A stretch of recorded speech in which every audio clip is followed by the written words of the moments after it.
Welcome back to another episode of Word Safari. As you can see from your screen, the title of this and the next episode is Tantric Entertainment. Now, if you're here for some Tantric entertainment, let me quickly point out that this is a channel on word roots and etymologies, so what we're going to be looking at in this and the next episode is a specific Indo-European root that gives us a lot of words in English today, including the two that are in the title of this particular episode. That Indo-European root is the root ten, and that root fundamentally means to stretch. It gives birth to a lot of terms in a number of Indo-European daughter languages that have something to do with stretching. However, English's biggest cognate is actually a word that is an adjective that describes the result of something, oftentimes at least, when it has been stretched. Many things, when they are stretched, become thin. And as you can see, if you remember how Grimm's Law works in the Germanic languages, if you have an Indo-European root that has a T in it, that T is going to become a TH. And of course, that's exactly what happened with the English word thin. It's almost literally the same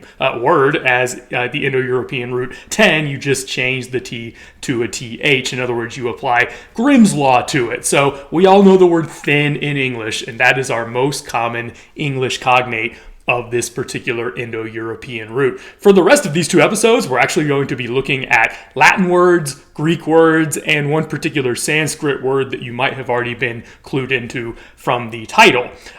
Most of these words in these various Indo-European languages that come from the 10 root do basically mean something about stretching. So the semantics haven't really changed very much in the daughter languages, with one notable exception.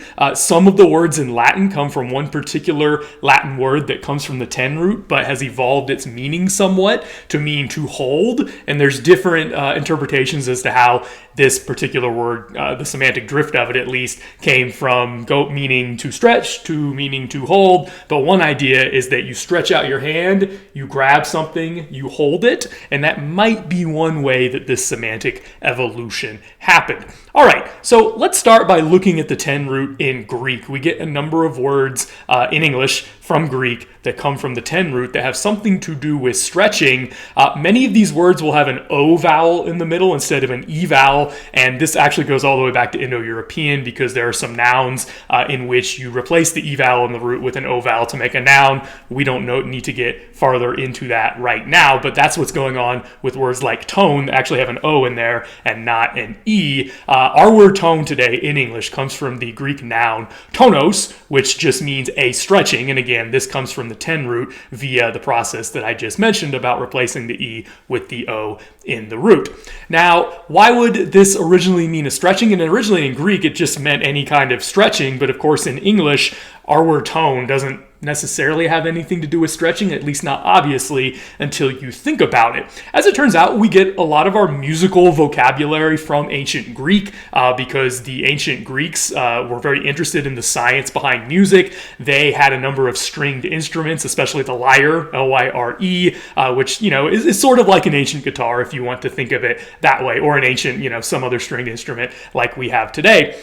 So they understood that the stretching of a string and the quality of a string would affect how that string sounded when it was plucked in a musical way, and so they used a word meaning to stretch, or a stretching, to refer to the quality of musical sound that was created when a string was stretched in a certain way. So we get our word tone from that, and obviously we have definitely expanded the semantic sphere of the word tone today. We can certainly use it in musical context, but we also use it in many ways, like the tone of your voice, or something like that, which of course, if you know vocal cords, they also stretch, and so there is some stretching going on there as well. But we use the word tone in many ways that come off of this idea of of a string that is being stretched, and then gives forth some kind of musical sound that is relative to the way that it is being stretched. The adjective form of tone, going all the way back to Greek, is just tonic. That ik is just an adjective ending in Greek. So literally, tonic means relating to the way something is stretched. Of course, another thing that gets stretched all the time are your muscles. And so this word is oftentimes used to mean something about muscle stretching. I probably don't need to tell you, it's also a beverage. A tonic is a kind of beverage that is marketed, or at least has been marketed, as something that is healthy. And that's the connection to the word tonic here, because the meaning of the beverage tonic is a drink or other treatment, it doesn't have to be a drink, but we use it with drinks a lot, that allegedly leads to healthy muscle tone, or just health in general, which might be typified by healthy muscle tones, which means your muscles stretch in the right way. And so that's where we get our meaning of the word tonic from. If you put some things on the front of this tone word in Greek, you can get some compounds like monotony.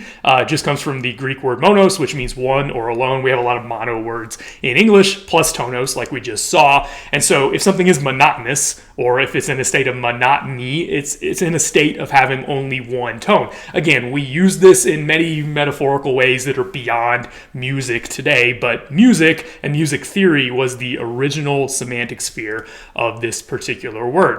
We also have the word intonation with the prefix in on the front. Interestingly, that's the Latin prefix that is slapped onto the Greek word, which does happen from time to time. Latin in just means in, into, onto. We have discussed some of this already. So an intonation is literally just a singing or a chanting in a tone. That's actually all it means to carry out some kind of intonation. Of course, we say the intonation of your voice, which is, again, an expansion of that original semantic sphere that was originally meant to refer to the way that you sing or chant in a tone, as you can see on your screen. Another prefix you can put on tonos in Greek is kata. We've talked about kata meaning down in some way in Greek. So what does it mean to be catatonic? Again, the ick at the end is an adjective. So you know we're dealing with an adjective here. Literally, if you are catatonic, you are stretched down. And the way that I take this, although there's different ways you can kind of take this idiom in Greek, but the way that I take this is that you are lying on the ground, stretched out, motionless. That's kind of what it means to be catatonic, even still today in English, again, with some expansion of that semantic sphere. From the world of math, we not only get a lot of music words from ancient Greek, but we get a lot of math words from ancient Greek as well, because there were many mathematical theoreticians like Pythagoras who spoke ancient Greek. So hypotenuse is a word that we take for granted in, geometry class, for instance. But this is actually just an ancient Greek word that is made up of two parts. Hypo, which means under, and then the verb form of the ten root, which is actually teno. So the noun is tonos, the verb is teno in Greek. And so this comes from the verb, which is why it has an E in it and not an O, but it's still from the same root. So hypotenuse means something that is stretched under. And of course, when we're dealing with a right triangle, like you can see on your screen, the hypotenuse is the part of the triangle that is literally stretched under the right angle. Of course, when we do it like this, it's actually stretched over, but that tells you something about the way that the Greeks would normally orient these triangles, at least when they were naming them originally. Let's talk about one more word that comes from the ten root in Greek. That's tendon. Speaking of muscles and other body parts that are attached to muscles, you have a lot of tendons in your body. Hopefully, this just comes from the root ten plus a suffix that we don't need to worry about too much here. So a tendon is literally just something that stretches. It can't be simpler than that. And of course, then it got applied to a body part that is made for stretching. Speaking of things that come from ancient Greek, we get a lot of body parts that are named after terms in ancient Greek as well, because they were very interested in things like anatomy. The word anatomy is actually ancient Greek as well. One of these days, I'm just going to do a whole list of these. We've looked at these in previous episodes to some extent, but maybe it would be fun to put these all in one place sometime. Okay, so that's the 10 root in ancient Greek, and as you can see, we get a lot of terms from a lot of different walks of life, math, music, anatomy, from ancient Greek that have the 10 root in them. However, there is one term that we get from Sanskrit, but that ultimately goes back to the 10 root in Indo-European as well. Now, in Sanskrit, every single E vowel in Indo-European, as well as every single O vowel in Indo-European, became an A. So anytime we see the 10 root in Sanskrit or allied languages from South Asia, this root's going to show up as T-A-N, not T-E-N or T-O-N. And then you can put a noun suffix on it and get a word like tantra, Tantra is the Sanskrit word that is actually just, originally it was a regular word for a loom or a warp. If you're not into sewing, and I'm not personally a big sewer, is that the word? But nonetheless, a loom or a warp is a device or a machine where you stretch out fabric, or you stretch out the fabric that you were sewing something else into, essentially. And so the reason that this machine that we would call a loom today in English got a name in Sanskrit that comes from the ten root is because it's the place that you stretch out the fabric. So it goes back to this idea of stretching. Now, later on, philosophical schools in South Asia and ancient India used this regular word for a device that you stretch out string or fabric on in order to sew. And they used this metaphorically to mean the system of thought or action on which all of the other ideas are being stretched out. So that's the original meaning of the word tantra in Sanskrit from 2,500 years ago. Of course, today in English, we have taken this word over in a very specific sense, but the original meaning was just any kind of groundwork, any kind of foundation for your thought or action. And this does go back to the ten root in Sanskrit. Now, let's move on to Latin, because we get a whole bunch of terms that come from the ten root from Latin into English. For the rest of this episode, we're going to talk about words that are not compounds that come from the ten root. And then because there are so many compounds in Latin that are made from the ten root, we are going to spend an entire episode on that, and that is going to be the next thing that we look at here on Word Safari. The ten root words in Latin mostly come from two specific Latin verbs that are made from the ten root, and the first one is tendo, which just has a D extension that we don't need to worry too much about. This literally just meant to stretch, so there's nothing complicated about the verb tendo from a semantic standpoint in Latin. The past participle, in other words, an adjective that is made from that verb that shows the resulting action of that verb having been carried out, is tensus or tentus, and that just means stretched. Like something is in a stretched state, they would say that it is tensus or tentus, and they can change the ending based on the gender, number, and case of that particular noun that the adjective is agreeing with, but we don't need to worry about the ending here, just the root tense or tent, because we are going to get some words. Actually, I literally just said two words in English when I just said those Latin stems, and we're going to get a lot of others from these stems, as you are going to see. So let's dive in and look at some of these words. Of course, tend, which obviously just comes from tendo, means to metaphorically stretch in a certain direction. If you tend to like to watch Word Safari, that means that your actions stretch in that direction. That doesn't mean you always watch Word Safari every day, although I wouldn't blame you if you did, but they stretch in that direction, and that's the meaning of the word tend that comes from this verb tendo in Latin. A noun form of that is tendency. A tendency is just a metaphorical stretching in a certain direction. By the way, I do want to point out that there's a verb tend, or another verb tend rather, in English that means like to tend to somebody or to help them. That's a shortened form of attend, which is a compound that comes from this, and so we're going to talk about that in the next episode. But yes, that verb tend in English also comes from this as well. So you have tend and tendency, which are very closely related words. And then you have a tendril, which doesn't necessarily have anything to do with tend or tendency, but when you look at the etymology, it actually does, because it goes back to this same verb tendo in Latin. It's a part of a plant that newly stretches out, and that's at least our best guess as to where the verb tendril comes from. There are some other theories when it comes to tendril, but I happen to think this one is probably the right one, which is why I put it here on this screen. Talking about some words that come from the past participles, tensus or tentus. In other words, if you have been stretched, or if some part of you has been stretched, you may be tense. What does it mean to be tense? Oftentimes it involves muscle stretching or tightness. So your muscles are taut, they're stressed, they're under stress. You are in a state of, that's right, tension. Tension is the noun here, stress, tightness, pressure. But again, the original idea goes back to muscles being stretched, and that's where these come ultimately from this stretch root in Indo-European.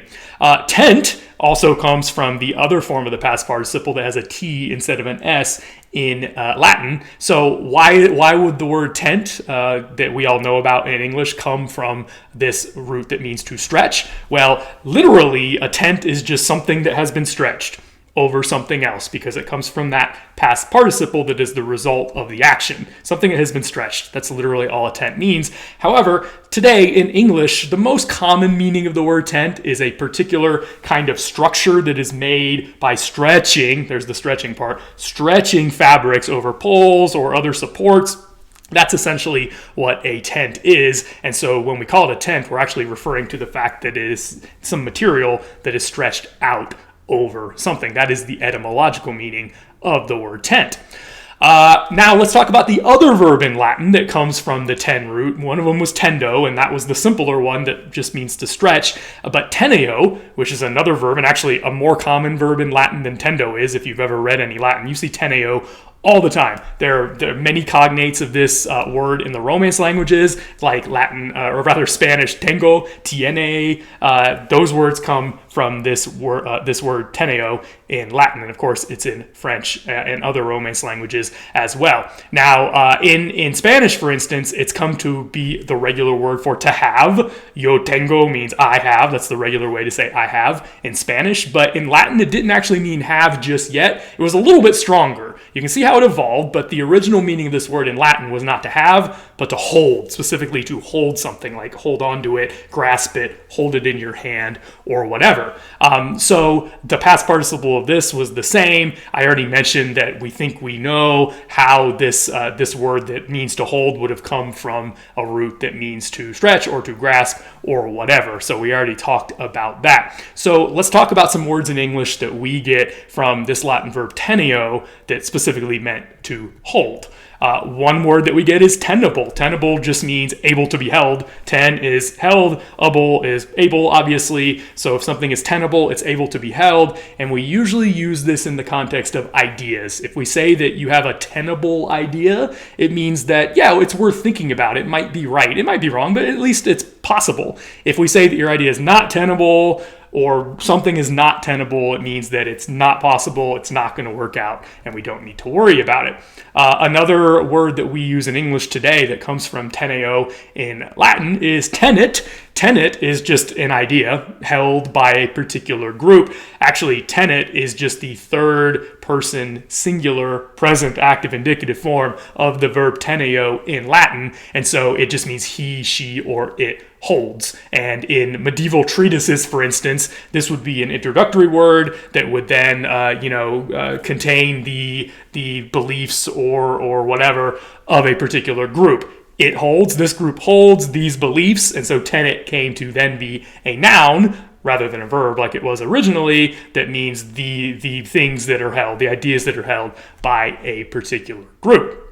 Tenent has the same ten, but a different ending on it. That ending is the present participle ending in Latin. So a tenent is literally a holding person, one who is doing some kind of holding. And in the case of the way we use the word tenent today, it is one who is holding a particular position or place. We probably use this most commonly when it comes to someone who is renting an apartment or renting land or something like that. We might call them a tenant. They are one who is holding that particular apartment or that particular land, and that's where that word comes from. Tenacious is an adjective that, of course, also comes from the ten root here, and specifically from teneo. And in this case, it actually comes from the adjective that is built off of teneo, which is tenax. Tenax is a Latin adjective that means holding fast. You can see why we would get a word like tenacious from the Latin adjective tenax. If you're tenacious, you are unwilling to let go, you hold on, and your grip is firm, metaphorically speaking at least, on whatever it is that we are talking about. Tenure, of course, also comes from this in Latin. This comes through Old French, and some of these do come through French because, of course, the French language has had a lot of influence on the English language. Tenure specifically comes from the Old French word tenure, which meant a holding of land, aka an estate, what we might call an estate today. Today, of course, when we use the word tenure, it oftentimes means the holding of a position rather than a holding of land. So a professor or a teacher might have tenure, which means that they get to hold on and not let go and be tenacious in that particular position. They can't be fired very easily. We also talk about elected office holders having a tenure of office, which means that they have a hold on that for a specific amount of time. And of course, tenor is a word that just comes from the Latin noun tenor, which was originally a course. So when we talk about the tenor of something, that's generally the tone, which is not an accident, because even though tone comes from Greek and tenor comes from Latin, they both come from the ten root. So they both have something to do with the way something feels or vibrates or holds together. And all of those meanings kind of, have a certain tenor that holds them together when you think about it, all right? So the tenor of this particular episode of Word Safari is we're looking at the ten root. That's the tenor. That's kind of what holds it together. If you know music theory, going back to that, there is a particular kind of person called a tenor. You're not a bass, you're not a soprano, you're not an alto, you are a tenor. The original meaning of that was that somebody who can hold a particular note, and then it evolved on from there to mean a particular range that a person might be able to have if you are a tenor. And then let's look at a few more compounds that come from teneo in Latin. In other words, things you can put on the front of teneo that give us French and then ultimately English words that come from that Latin word. So in Old French already, there was a compound maintenir, which is probably more or less how it would have been pronounced in Old French, certainly not today. That came from Latin, manu tenere, which manu means by the hand or with the hand, and tenere is just the infinitive of teneo, which is the verb we have been talking about. So if you manu tenere in Latin, you are holding something with or by means of or maybe even in your hand. And so Old French smashed that together to one verb, maintenir, which we of course get the word maintain from. So it literally means to hold with or by the hand, but metaphorically speaking, it means that you are taking care of something, you're watching it closely, you're making sure it doesn't fall apart. In other words, you are supporting it, you're keeping it up. You don't have to literally be holding it in your hand, of course, but metaphorically speaking, it's like it's in your hand and you're being very careful not to let it get too out of control. Another compound that comes from French that ultimately comes from two Latin words is lieutenant, which is, of course, a rank in many armed forces today. This comes from the Old French lieutenant, which lieu, of course, if you know modern French, lieu, it's a place, and that comes from the Latin word locum. We get words like local from that Latin word that has something to do with a place. And then tenant is just the participle of teneo. So a lieutenant is one holding a place for somebody else. In other words, a substitute is basically what the word lieutenant means in the original ranks. Of course, if you know where lieutenant falls in the ranks of many armed forces, it's not super high up the ranks, but it's not at the very bottom either. So it's somebody who can be delegated to act as a substitute for somebody of higher rank. So they're high enough that they can command other people, but they're still just going to be a substitute for the people above them if they are not able to do their job for whatever reason. So that is ultimately where the word lieutenant comes from. It actually makes sense etymologically when you dig into it. One more word that we get from a word that comes from the ten root in Latin, and that is the English word tenuis. This actually just comes from a Latin adjective, not a verb, but an adjective, tenuis, which means thin. It's 100% cognate with thin, as you can see in English. So if something is tenuous, like if you have tenuous hopes of doing something, that means that they're slim. They're barely existing. They're there, but maybe they don't look so great. They're like strings. They're very thin. They can be cut very easily. That's what it means for something to be tenuous, and it just comes from this Latin adjective tenuous, not from either of the verbs that we were looking at. Okay, that's where we're going to stop for now. As I mentioned in part 2 of this series, we are going to look at all of the compounds that we get in English from Latin that come from this ten root, either tendo or teneo. Words like attend and extend and intend. We're going to look at all of those in part 2, and you will be entertained a little bit more then. See you then.